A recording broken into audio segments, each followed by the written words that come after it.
Anna mentioned, we are expecting some strong wind over the next few days. Yes, and the fire service says it's on the lookout for potential wildfires. Reporter Alyssa Munoz joins us to continue our weather team coverage. Alyssa.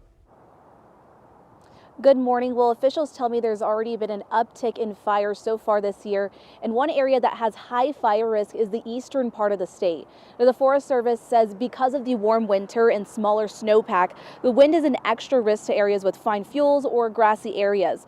Now, they add they've seen several large fires this month. Now, if you are burning, clear a 10-foot space around your workspace. Call officials to make sure it's okay to burn and have water nearby. Officials also say it's common for people in agriculture to clear brush or old growth right now before the new growing season, but that can be risky.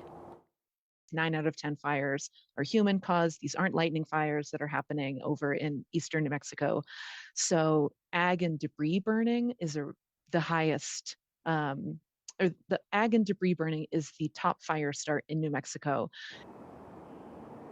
Now, as the winds start to increase, it's important to, be careful and also be mindful of red flag warning days. Reporting live in Albuquerque, I'm Melissa Munoz, KBT Action 7 News.